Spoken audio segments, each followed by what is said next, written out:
അസ്സലാമു അലൈക്കും വറഹ്മത്തുള്ളാഹി. ബിസ്മില്ലാഹിർ അൽഹംദുലില്ലാഹി റബ്ബിൽ ആലമീൻ വസ്സലാത്തു വസ്സലാമു അലാ റസൂലില്ലാഹി വഅലാ ആലിഹി വസഹ്ബിഹി അജ്മഈൻ അമ്മാ ബഅദ്.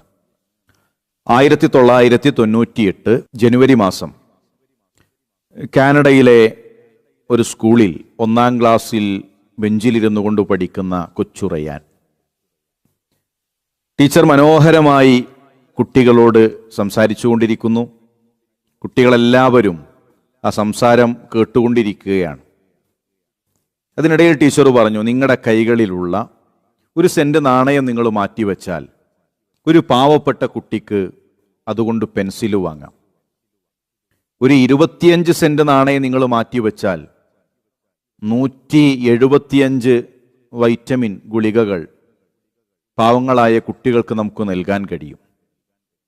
$70 നിങ്ങൾ മാറ്റിവെച്ചാൽ ആഫ്രിക്കയിൽ നിങ്ങൾക്കൊരു കിണർ കുഴിക്കാം.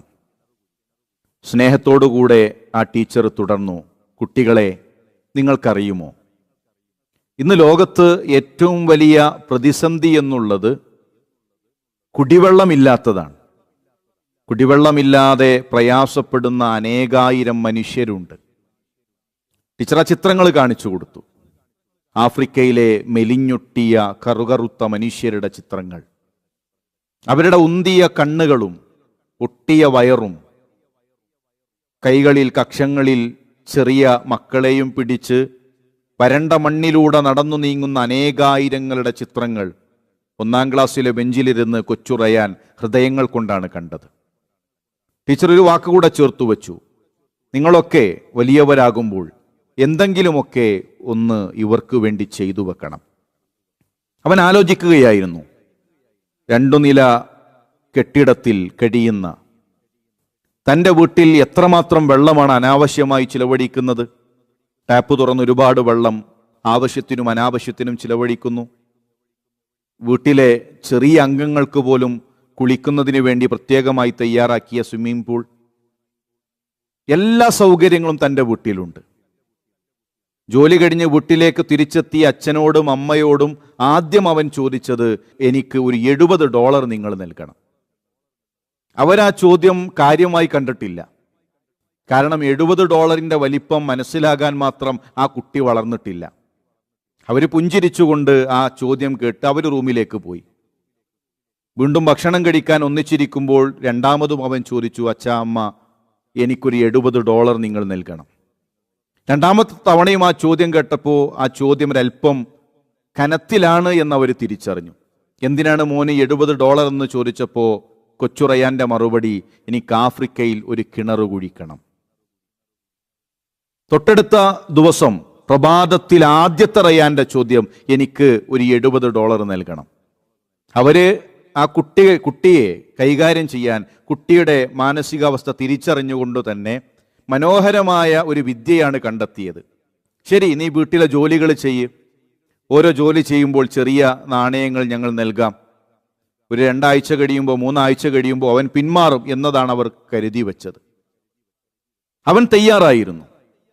ഓരോ ദിവസത്തിലും 2-3 മണിക്കൂറുകൾ വീട്ടിലെ കൊച്ചു കൊച്ചു ജോലികൾ ചെയ്ത് അവനവൻ്റെ ഒരു ബിസ്ക്കറ്റ് ബോക്സിൽ നാണയത്തുട്ടുകൾ ശേഖരിച്ചു കൊണ്ടേയിരുന്നു. അവൻ്റെ വലിയ സ്വപ്നമായിരുന്നു ആഫ്രിക്കയിൽ പാവപ്പെട്ട കുട്ടികൾക്ക് വേണ്ടി ഒരു കിണർ കുഴിക്കണമെന്നുള്ളത്. അവൻ നാണയത്തുട്ടുകൾ അവൻ ശേഖരിച്ചു. അവൻ്റെ ആശയങ്ങൾ അവൻ ലോകത്തിന് കൈമാറി, അവൻ്റെ കൂടെ പഠിക്കുന്ന വിദ്യാർത്ഥികൾക്ക് കൈമാറി, സോഷ്യൽ മീഡിയയിലൂടെ സമൂഹത്തിന് കൈമാറി. കൊച്ചു റയാൻ 1-ാം ക്ലാസ്സിലെ ബെഞ്ചിലിരുന്നു കൊണ്ട് സ്വപ്നം കണ്ട ഒരു പദ്ധതി ആയിരക്കണക്കിന് കിണറുകൾ ആഫ്രിക്കയിൽ നിർമ്മിക്കുന്ന ഒരു വലിയ സംവിധാനമായി ഇന്ന് മാറിയിട്ടുണ്ട്. ആ ചെറിയ കുട്ടിയുടെ ഹൃദയങ്ങളിലേക്കൊരു സ്പാർക്ക്, ഒരു തീപ്പൊരി വന്നത് ഒരു ടീച്ചറുടെ സംസാരത്തിൽ നിന്നാണ്.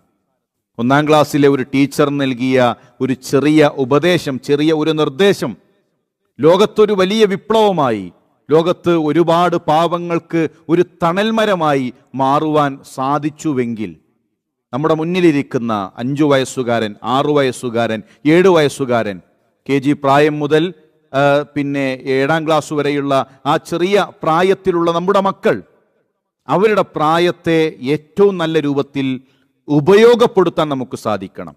ചെറിയ പ്രായത്തിലെ വലിയ സ്വപ്നങ്ങൾ നൽകുവാനും ലോകത്തിനു വേണ്ടി അടയാളപ്പെടുത്തലുകൾ നിർമ്മിക്കുന്ന മക്കളാക്കി തീർക്കുവാനും നമുക്ക് സാധിക്കേണ്ടതുണ്ട്. നമ്മുടെ ചെറിയ പ്രായത്തിലുള്ള KG പ്രായം മുതൽ 7ാം ക്ലാസ് വരെയുള്ള കുട്ടികൾക്ക് വേണ്ടി അവർക്ക് കൃത്യമായ ദിശാബോധം നൽകുന്ന, അവർക്ക് കൃത്യമായി ജീവിതത്തെ കാണിച്ചു കൊടുക്കുന്ന യഥാർത്ഥ ആസ്വാദനങ്ങളെ, ഇപ്പോൾ പലപ്പോഴും മൊബൈലിലും ഗെയിമിലും പിന്നെ അങ്ങനെ വില കുറഞ്ഞ ആസ്വാദനങ്ങളിൽ സമയം തള്ളി നീക്കുന്ന നമ്മളാണെങ്കിൽ തന്നെ മക്കൾ എന്തെങ്കിലും പറഞ്ഞു വരുമ്പോഴേക്കും അവരടക്കി ഇരുത്തുന്നതിന് വേണ്ടി മൊബൈലേറ്റ് കളിച്ചോട്ടെ എന്ന് കരുതി മൊബൈൽ കൊടുത്തു വിടുന്ന ഒരു രീതിയാണുള്ളത്. അതിൻ്റെ അപ്പുറത്ത് അവർക്ക് ചില അടയാളപ്പെടുത്തലുകൾ ഈ സമൂഹത്തോടുണ്ട്, അവരുടെ ജീവിതത്തോടുണ്ട്, അവരുടെ കുടുംബത്തോടുണ്ട്. എല്ലാർത്ഥത്തിലും അവർക്ക് തിരിച്ചറിവുകൾ നൽകുന്ന യഥാർത്ഥ ആസ്വാദനങ്ങളെക്കുറിച്ച് ബോധ്യപ്പെടുത്തുന്ന സമൂഹത്തിനും ദീനിനും രാജ്യത്തിനുമെല്ലാം ഉപയോഗപ്പെടുന്ന മക്കളാക്കി തീർക്കുന്നതിന് വേണ്ടി നമ്മുടെ ബാലവേദി കൂട്ടുകാർക്ക് വേണ്ടി ഒരു പ്രത്യേക പ്രോഗ്രാം ഓൺലൈൻ കോൺഫറൻസിൻ്റെ ഭാഗമായി വിസ്ഡം ഇസ്ലാമിക് ഓർഗനൈസേഷൻ സംഘടിപ്പിക്കുന്ന ഓൺലൈൻ കോൺഫറൻസിൻ്റെ ഭാഗമായിക്കൊണ്ട് ഒരു ബാലസമ്മേളനം ഇൻഷാ അല്ലാഹ് നമ്മൾ നടത്താനിരിക്കുകയാണ്.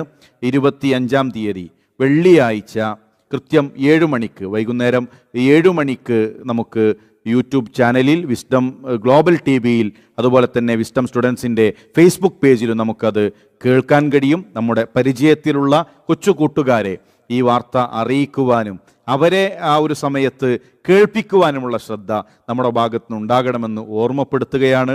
നമ്മുടെ ഒരു ചെറിയ ക്ഷണം, നമ്മുടെ ഒരു ചെറിയ ഇടപെടൽ, നമ്മുടെ ചെറിയ ഒരു സംസാരം ഒരു നാളെയുടെ സമൂഹത്തിന് തണലായി മാറുന്ന ഒരു വലിയ ഒരു തണൽമരമായി മാറുന്ന ഒരു വിദ്യാർത്ഥിയാക്കി അവനെ മാറ്റിയെടുക്കാൻ സാധിച്ചേക്കാം. അതുകൊണ്ട് അത്തരം ബോധപൂർവമായ ഇടപെടലുകൾ ഉണ്ടാകണമെന്ന് ഓർമ്മപ്പെടുത്തുകയാണ്. അസ്സലാമു അലൈക്കും വറഹ്മത്തുള്ളാഹി വബറകാതുഹു. ഇന്ന ഹാദിഹി തദ്കിറ ഫമൻ ശാഅ അത്തഖദ ഇലാ റബ്ബിഹി സബീലാ وما تشاءون إلا أن يشاء الله إن الله كان عليما حكيما.